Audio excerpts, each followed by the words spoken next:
ہی ہمارا مسئلہ ہے؟ اگر سیاسی نظام ٹھیک ہو جائے، حکومت ٹھیک ہو جائے تو سب کچھ ٹھیک ہو جائے گا؟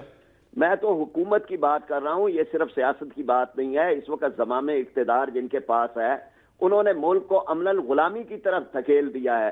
اس لیے یہ ایک مجموعی بات ہے. یعنی دینی جو نقطہ نظر سے بھی بات ہے اس میں بھی یہ ہے کہ ایک چھوٹی سی اقلیت ہے وہ آج 63 سال بعد پھر ملک کے جو مقاصد ہیں، ملک کی بقا، جو اس کی بنیادیں ہیں، اس تک کو زیر بحث لانا شروع کر دیتے ہیں.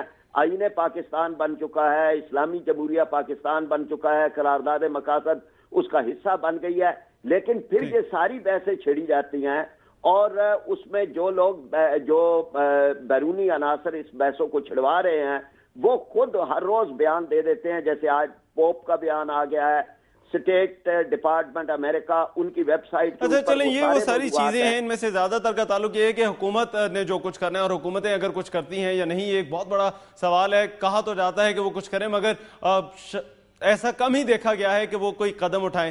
جاوید اقبال صاحب، شامی صاحب اور پراچا صاحب، آپ سے میرا ایک سوال ہے جو کہ آپ تینوں سے ہے، وہ یہی کہ بحیثیت قوم، بحیثیت معاشرہ اس وقت ہم کیا کر سکتے ہیں؟ حکومت کو چھوڑیے، سیاست کو چھوڑیے، بحیثیت معاشرہ ہمارا کیا قدم ہونا چاہیے کہ اس چیز کو جو ہے وہ کم کیا جا سکے؟ جاوید اقبال صاحب، آپ سے پہلے شروع کروں گا.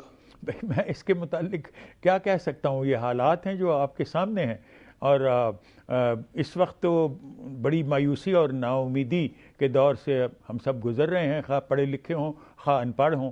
جو بھی اس مسئلے پہ آپ سوچ سکتے ہیں، اس پہ کچھ سامنے مستقبل کوئی برائٹ نظر نہیں آ رہا. تو اب اس کا مسئلہ میں تو سمجھتا ہوں نیشنل گورنمنٹ کی ضرورت ہے. ٹھیک ہے. اچھا شامی صاحب، آپ دیکھیے، بات یہ ہے کہ ہر رات جو ہے نا اس کے بعد صبح طلوع ہوتی ہے. صبح ہے شام سے پہلے، صبح ہے شام کے بعد.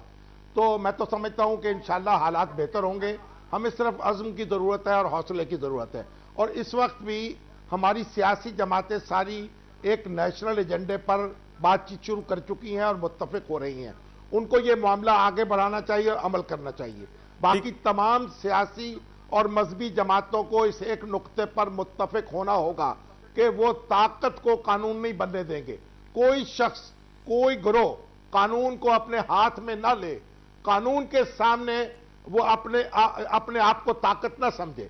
تو ہماری شامی صاحب، جو قانون نافذ کرنے والے ادارے ہیں وہ پھر ان کا سوال آ جاتا ہے، اور انہیں پھر اگر درمیان میں لے کر آئیں تو پھر حکومت کی بات آ جاتی ہے. دیکھیے، حکومت بھی ہے، سیاسی جماعتیں، حکومت بھی ان کا حصہ ہے، حزب اختلاف بھی اس کا حصہ ہے، ساری جماعتیں بھی اس کا حصہ ہے. سب کو مل کر ایک طاقت فراہم کرنی ہوگی قانون نافذ کرنے والے اداروں کو. اور دیکھیے، ہماری جو عدلیہ ہے اس نے یہ میسج دینا شروع کر دیا ہے کہ طاقتور لوگوں تک قانون کا ہاتھ پہنچ سکتا ہے، اور پہنچ رہا ہے. تو اس لیے ہمیں عزم کے ساتھ آگے بڑھنے کی ضرورت ہے. اگر وہ جیسے اقبال نے کہا ہے نا کہ اگر عثمانیوں پہ کوہ غم ٹوٹا تو کیا غم ہے، کہ خون 100,000 انجم سے ہوتی ہے سیر پاتا. گھبرانے کی ضرورت نہیں ہے، حوصلہ کرنے کی اور آگے بڑھنے کی اور ایسلٹ کرنے کی ضرورت ہے. ٹھیک ہے. اچھا پراچا صاحب، آپ کیا کہتے ہیں؟ میں یہ سمجھتا ہوں جی کہ مایوسی کی تو فی الواقعہ کوئی بات نہیں ہے، اور قومیں بڑے بڑے مایوس کن حالات سے نکل آتی ہیں. اللہ کا کرم چاہیے. یہاں پر ایک بہت بڑی اکثریت اس ملک کی پاکستان کے ساتھ، اسلام کے ساتھ لازوال محبت رکھتی ہے. اس سارے سرمایہ کو منظم کرنے کی، اس سارے سرمایہ کو متحرک کرنے کی ضرورت ہے.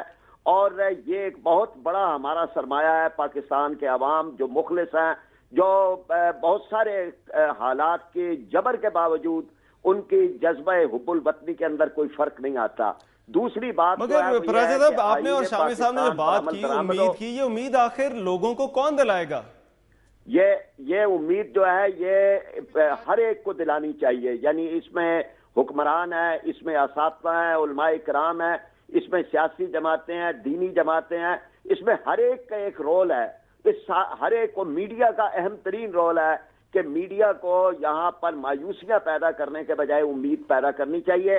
لیکن امید کی بنیاد جو ہے وہ محض واضح و تلقین نہ ہو، بلکہ امید پیدا ہوتی ہے کہ جب کوئی چیزیں ٹھیک سمت کے اندر چلنے لگیں، پارلیمنٹ کی قرارداد پر عمل درآمدی شروع ہو جائے، اور اسی طرح عام آدمی کے مسئلے، بجلی اور گیس کی لوڈ شیڈنگ، یعنی کہیں کوئی آگے معاملہ چلے گا. اور اگر یہ کچھ نہیں ہوتا تو پھر اس کے بعد غیر جانبدارانہ شفاف نئے انتخابات، نیا مینڈیٹ، وہ بہرحال ایک معاملات کو کسی حل کی طرف لے جائے گا۔ ٹھیک ہے فرید پراجا صاحب، بہت شکریہ۔ جاوید اقبال صاحب آپ کا بھی بہت شکریہ، مجیب الرحمان شامی آپ کا بھی بہت شکریہ، ہمارے ساتھ تینوں موجود تھے اور بات ہوئی کہ پاکستان میں جو انتہا پسندی اور تشدد کی جو لہر ہے اس کو کس طرح سے روکا جا سکتا ہے۔ یہ جو طوفان ہے جو کہ شاید ہماری قوم کو ہی بہا کر رہ جائے، اس طوفان کے آگے اگر ہمیں بند باندھنا ہے تو ہمیں کیا کرنا ہوگا؟